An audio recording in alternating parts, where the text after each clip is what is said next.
Dearest mother, I lied. This was the most cheaply animated episode of an anime I've ever seen in my life. Oh gosh. So, Mike, tell us what the plot is. Yeah, Mike, give me a synopsis. You're really good at that. You've done it on this channel for years. So, there's a song that Mekazawa starts humming. Well, no, first we hear the song kind of that starts the episode. Then Mekazawa starts humming it. And then from there, it is, as Cameron put it in our group chat, the worst game of telephone ever. That's what it is. Don't forget, much like The Simpsons, that monkey is seen playing that guitar and hits the same strings, and they play many different sounds. I hope somebody got fired for that. Oh, that reminds me. There's a YouTube channel out there that does a whole bunch of videos like how they animate music versus like what they're actually playing. I would love to see him cover this one. So yeah, this is the first one where it has, instead of like a batch of shorts or it revolves around one gag, it turned into this contagious infection of everyone trying to figure out what the song is, and then what's his name, Kamiyama starts to hum a different song, and then they're like, no, you idiot, that's the wrong song. We'll find out what his is first, and then we'll get to yours. The best joke in the entire series, and I laughed harder than I thought I would at it, is not an intentional joke. They kept in a blooper. You can hear Kamiyama's voice actor laughing like the third or fourth time he's humming, and kept going, and they kept it in. I love that. It fits the show. It doesn't. Oh gosh. And yeah, no, this show's animation budget is kind of cratered right here in this one episode. It's mostly standing around. Maybe you'll see some nostrils flare up, but it's just... I've never hummed using my nostrils before. Their lips don't move. Neither do their throats. They literally consist of humming through nostril movements. And then then at the very end, they're all like humming it. And then they're just like, hey, by the way, do you know what that song is called? No, but we definitely improved our singing abilities. What singing? There's no singing. No, it's just all humming. And I love that they're. I was looking up YouTube. I was trying to find the budget of Cromartie High, and the second question is, what is a song they hum in Cromartie High? For anyone who wants to know, it's by Takuro Yoshida. He actually does the opening to the show. Yeah, it's Ningen Nanta. Yeah, and it's actually not that bad. I actually like this guy's music a lot, and for some reason, a lot of his music is on Spotify, but you cannot get the Cromartie High themes on there, which sucks. I don't know why. Spotify's weird with some things. Yeah, because it's a good song. It's like so good, y'all. It's one of those things where you have to like convert a YouTube video into an MP3 just to put it on your phone, kind of thing. Yeah, I think they show actual talking 4 times in this entire episode, because half the time they do that weird. They don't do it in animation much often. When something was serious, everyone will be in black scribbles in the background, and they would talk during that. Basically, almost everything is ADR'd in this entire episode, except for like 4 scenes. And then they have the entire concert, but because, copyright, Freddie Mercury literally doesn't sing. Sorry, like... Freddie. Just the gorilla. Just strumming along. By the way, how big is Freddy's horse? That is not a horse. That is a kaiju. Yeah. Its head was almost hitting the ceiling tiles. I love how it just crashes into the bathroom and leaves. Yeah, that was just like, why? And you never see it again. No. You never see Mekazawa's like body because you hear a crash. Yes. And then you see the horse run by, and it's just like, oh no, oh, Mekazawa's actually fine. Yeah, and then they just show Mekazawa in random spots, and then Freddy again just always popping his head in random spots. He has no plot relevance. He's just showing up to be like, "Yes, I'm still here, and yes, my horse is very, very big." Then he's just like, "Yeah, I know that song." Well, now I can't tell him I don't know it because I'll look like a total tool. And they fit in like pictures of Takuro Yoshida throughout the whole thing, and it's like that's kind of cool, but it's also like you are not going to know who this is unless you are well versed in like Japanese musicians. No, and this I was like, is this what Ano would do if he had less of a budget? Because like I wouldn't put it past him. No, it's like he likes showing live action like street footage, including again them watching the video. I'll never forget that one guy in the theater trying to get the director's attention by just hamming it up hard. oh But, god, I love it, and I think it actually kind of works. That it's like it's cute if you know who it is, but it's funnier because then it's just like, who the hell's this guy?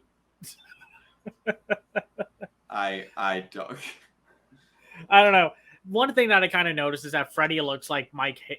Yeah, I think Mike Hagar from Mike Hagar, yeah, from Final Fight. Yeah, just not as muscular and square shape. And then I figured it out, Mike. They don't look like characters from JoJo's Bizarre Adventure, at least to me. And it hit me like a sack of bricks from when I saw a character from a certain angle. It looks like worse drawn characters that would be background fillings in Yu Yu Hakusho. Yeah. Oh my god, you're right. They would. They kind of have the same like shading and such. The hair for some of them is what did it for me. Yeah. The broad shoulders. I'm like, from a certain angle, because they show the angles of certain people's faces like coming out of the screen and looking forward, and I'm like, if I saw the rest of you, I'd swear you were from Yu Yu Hakusho. Everyone has a neck as white as an elephant's leg. They do. Oh gosh. And you do it. What's funny is like, I don't know if it's because these episodes were aired out of order or not, but you see the guy with the white school uniform with the long hair. Mm-hmm. You don't technically, like, I guess canon story wise, you don't meet him until like a few episodes later. So it's just he's just kind of there. Just kind of there. We should break up into two different groups with harmony and in rhythm. In rhythm, no.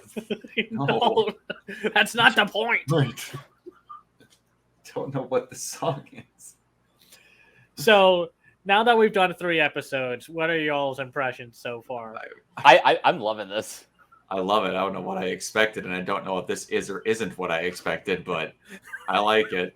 It's what I expected, but it's also not what I expected. So it just kind of is. Is this like one of the few times you can kind of forgive that it's animated like garbage? Well, I don't think I'd like it if it was animated well.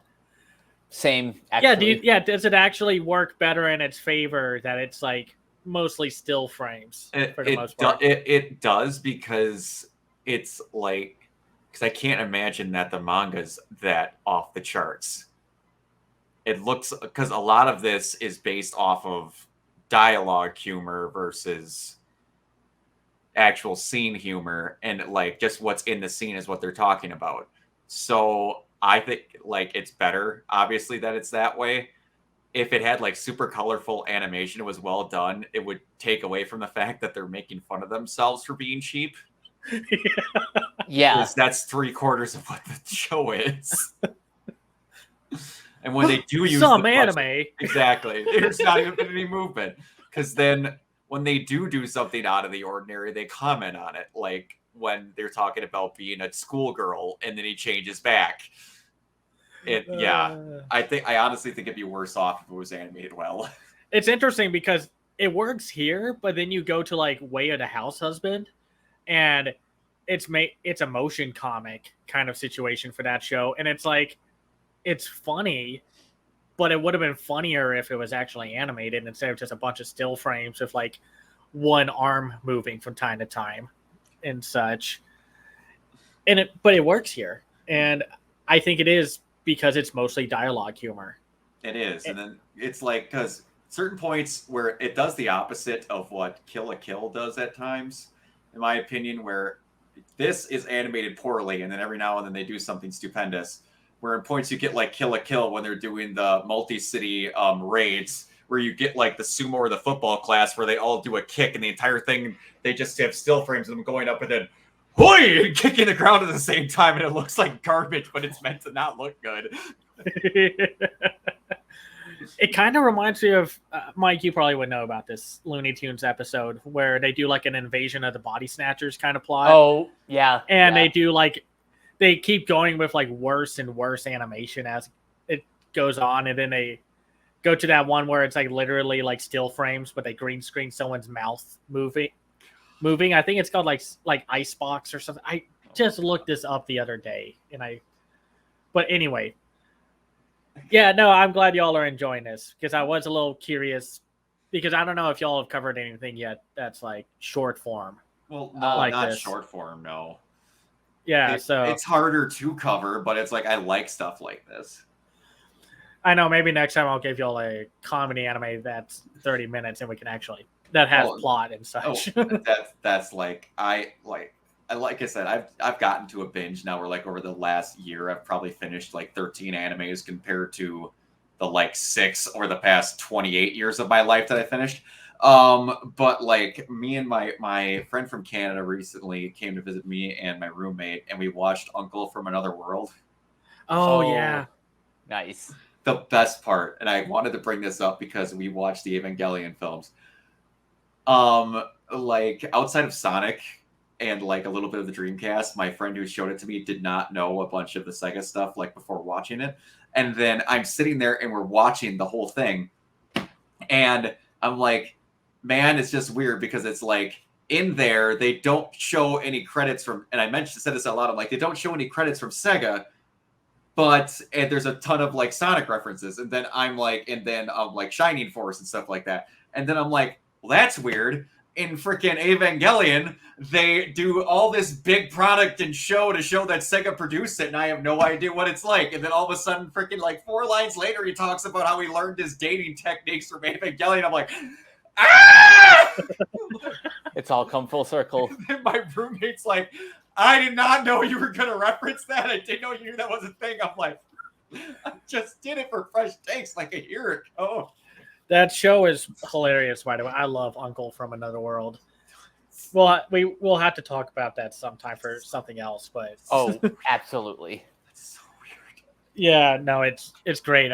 Shout out to the Guardian Heroes reference. I love that game. Yeah, so it's the hardest game to get. It's like supposedly the guy who voices Dio in the Japanese dub of the JoJo's Bizarre Adventure supposedly voices Uncle. I can't confirm that, but someone I was watching it with told me. I'm like, that's a difference. but yeah, all right. Hold on, let me see. Good to be sure, but yeah, no, it is. Takahito Koyasu. Yeah, he does. Man, it is I, Dio. It is I, Dio. He thought his first kiss was going to be JoJo, but it was I.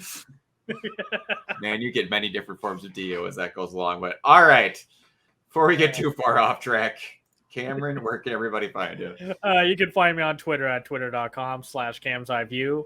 I also have a website called camseyeview.biz where I review animated films and shows from around the world called The Other Side of Animation. I also have a Patreon at patreon.com/CamsEyeView. That's where you can find me. All right. Mike, where can everybody find you? You guys can find me on Twitter at CaptainK42. You can check out my quick thoughts on letterboxd.com/CoachK42. And you can follow Renegade Pop Culture on Facebook and Twitter at Ren Pop Culture. You can also find us on Podchaser, on the Banana Meter, listen to all of our podcasts on Anchor, Spotify, Apple Podcasts, etc. And last but not least, everything can be found at renegadepopculture.com. Need an escape? So do we. All right. And you can find me everywhere at Organoid Zero, mostly on Facebook and Twitch. And if it's still going by then, I actually do have a podcast now. Forgot to mention that. I forget to mention that a lot, actually. Zeroing out is monthly. If it still is monthly at this point, I don't know, but we'll see. Yeah, we do that every now and then. We're at this point in time 2 episodes in. All right. We'll see you all next time. Bye. Peace.